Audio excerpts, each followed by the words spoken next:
Hi guys, this is me sir Tauheed और आज हम पढ़ेंगे प्रेजेंट परफेक्ट टेंस के बारे में कि ये प्रेजेंट परफेक्ट टेंस क्या होता है। तो सबसे पहले इसकी डेफिनेशन देख लेते हैं। This tense describes an action that is still going on with a past mention time और that stop recently but has an influence on the present, or it shows the action that are completed now। मतलब कि वो तमाम काम जो अभी मौजूदा वक्त में मुकम्मल हो चुके हैं और अगर आप इनको बयान करना चाहते हैं तो फिर आपको प्रेजेंट परफेक्ट टेंस से इसको बयान करना होगा। यानी कि अगर आपने कोई ऐसी बात बतानी है जो अभी कंप्लीट हो चुकी है पूरी तरह, तो उसे बताने के लिए हम प्रेजेंट परफेक्ट टेंस का इस्तेमाल करते हैं। प्रेजेंट परफेक्ट टेंस का इस्तेमाल किया जाएगा हमेशा ऐसी चीज़ों को बताने के लिए जो मौजूदा वक्त में कंप्लीट हो गई हैं, मुकम्मल हो गई हैं। अब वो काम मज़ीद नहीं हो रहे, वो काम रुक चुके हैं अब।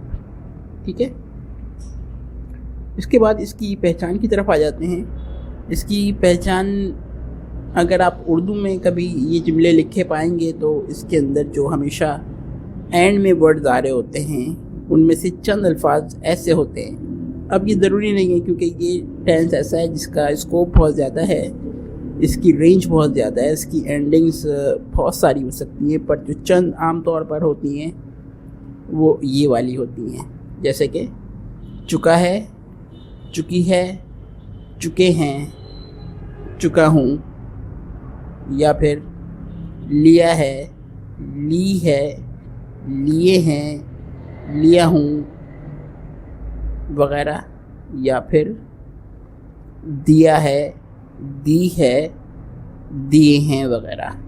तो ये मुख्तलिफ़ अल्फाज हैं जो इस तरह के जुमलों के आखिर में अक्सर आते हैं, पर इसके अलावा भी आ सकते हैं। जुमला पहचानने का तरीका यही होगा कि आपने ये समझना है कि आया ये काम मुकम्मल हो चुका है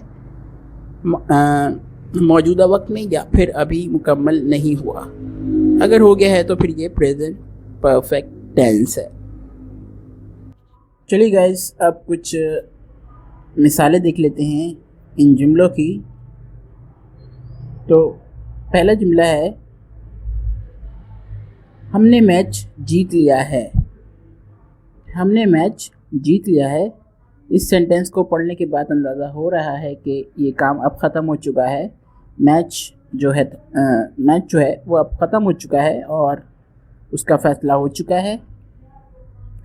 चूँकि ये काम हो चुका है कंप्लीट, इसलिए इसको हम प्रेजेंट परफेक्ट टेंस की मदद से ट्रांसलेट करेंगे। तो फॉर्मूले के मुताबिक सबसे पहले हमें ज़रूरत होती है सब्जेक्ट की। यहाँ सब्जेक्ट है, मतलब काम करने वाला है हम।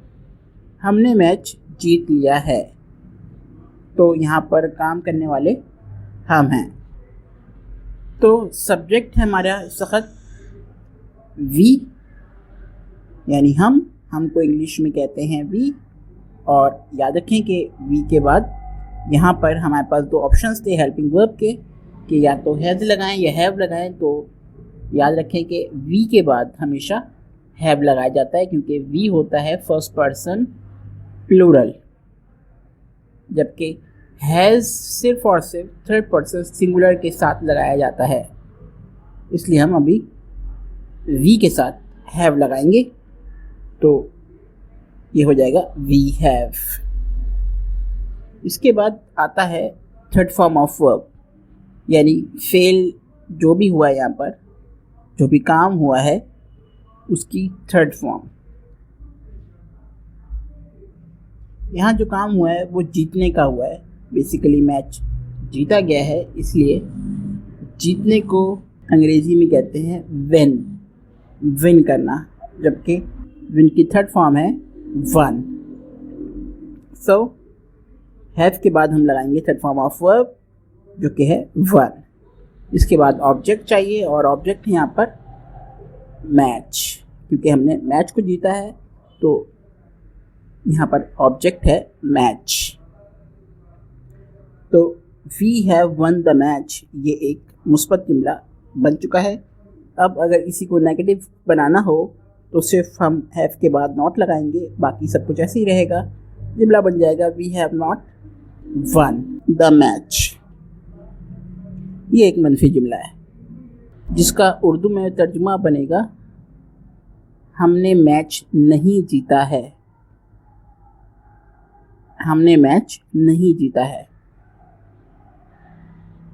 इसके बाद अगर इसी जुमले को इंट्रोगेटिव में ट्रांसलेट करना हो तो सबसे पहले हैव आएगा और हैव के बाद आएगा वी, हैव वी। बाकी सब कुछ वैसे ही रहेगा। तो बकाया अगर हम वर्ड्स को उतार लें तो ये बन जाएगा won the match, have we won the match. ये एक इंट्रोगेटिव सेंटेंस है जिसका मतलब है क्या हमने मैच जीत लिया है, क्या हमने मैच जीत लिया है। दूसरी एग्जाम्पल देखते हैं। तुमने कपड़े धो लिए हैं। तुमने कपड़े धो दिए हैं। तुमने कपड़े धो दिए हैं। तो इस जुमले में भी अंदाज़ा हो रहा है कि काम अब मुकम्मल हो चुका है। ये काम अब नहीं हो रहा, ये काम मुकम्मल हो चुका है। और ये काम को मुकम्मल हुए ज़्यादा देर नहीं हुई, अभी मौजूदा वक्त में ही कुछ देर पहले ही ये काम मुकम्मल हुआ होगा। तो इसको भी ट्रांसलेट करने के लिए हम प्रेजेंट परफेक्ट टेंस इस्तेमाल करेंगे। इसके लिए सबसे पहले हमें चाहिए सब्जेक्ट यानी काम करने वाला, और यहाँ पे हम बात कर रहे हैं तुम करके। तो तुम यहाँ पर सब्जेक्ट है। तुम को इंग्लिश में हम कहते हैं यू, और यू सेकंड पर्सन है और इसके आगे हमेशा हैव आएगा, यू हैव, यू हैव। और फिर थर्ड फॉर्म ऑफ वर्ब। यहाँ पे काम जो हो रहा है कपड़े धोने का हो रहा था, जिस काम का जिक्र था वो कपड़े धोने का जिक्र था। तो यहाँ पे धोने को हम हमेशा वॉश कहते हैं, और वॉश की थर्ड फॉर्म होगी वॉश्ड, यू हैव वॉश्ड। फिर आएगा ऑब्जेक्ट, और यहाँ पर ऑब्जेक्ट है कपड़े, जिसको अंग्रेजी में कहेंगे the clothes, you have washed the clothes. ये एक मुस्बत जुमला बन चुका है हमारा। अब अगर इसी को मनफी जुमला बनाना है तो हम क्या करेंगे, हैव के फ़ौरन बाद नॉट लगा देंगे। जुमला बन जाएगा you have not washed the cloth. ये एक मनफी जुमला बन चुका है। इसका मतलब होगा तुमने कपड़े नहीं धोए हैं। तुमने कपड़े नहीं धोए हैं। अब इसी जुमले को अगर सवालिया बनाना चाहें हम इंग्लिश में, तो सिर्फ हम इतना करेंगे कि हेल्पिंग वर्ब को पहले लगाएंगे और सब्जेक्ट को बाद में लगाएंगे। यानी हैव पहले आएगा और यू बाद में आ जाएगा। बाकी सब कुछ वैसे ही रहेगा जैसे कि अफर्मेटिव सेंटेंस में था। तो सेंटेंस बन जाएगा have you wash the clothes.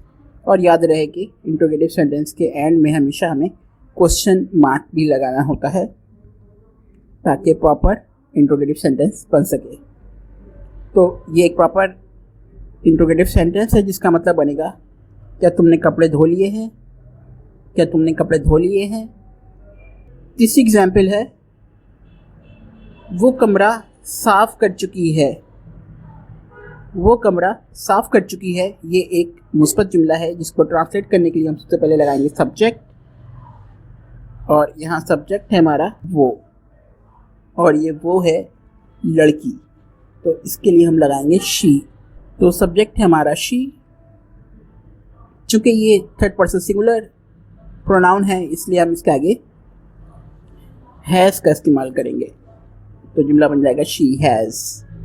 बाकी फिर काम जो यहाँ पर हो रहा है वो साफ़ करने का हो रहा है। साफ़ करने को हम क्लीन कहते हैं, और थर्ड फॉर्म क्लीन की होती है क्लीन्ड। ईडी का इस्तेमाल कर दिया जाता है एंड में, तो ये बन जाता है क्लीन। शी हैज़ क्लीन्ड, और यहाँ ऑब्जेक्ट है the room. She has clean the room. ये एक मुस्बत जुमला बन चुका है। अब अगर इसी को हम नेगेटिव बनाना चाहें तो हम हैज़ के आगे सिर्फ नॉट लगा देंगे। तो यही जुमला बन जाएगा she has not clean the room. She has not clean the room. इसका मतलब है उसने कमरा साफ नहीं किया है। इसी को इंट्रोगेटिव बनाने के लिए हम सिर्फ हैज़ को पहले लगाएंगे। तो जुमला बन जाएगा has she clean the room, और क्वेश्चन मार्क का इस्तेमाल भी करना है आखिर में। जुमला बन जाएगा has she clean the room. ये एक सवाली जुमला है जिसका उर्दू तर्जुमा बनेगा क्या उसने कमरा साफ़ कर लिया है। तो साथियों आज का लेसन हमारा यहाँ पर ख़त्म होता है। इंशाल्लाह अगले लेसन में हाज़िर होंगे। जब तक अगर ये लेसन पसंद आए तो लाइक कीजिए, सब्सक्राइब कीजिए और शेयर कीजिए ताकि जो इल्म आप तक पहुँचा है वो औरों तक भी पहुँच सके। शुक्रिया।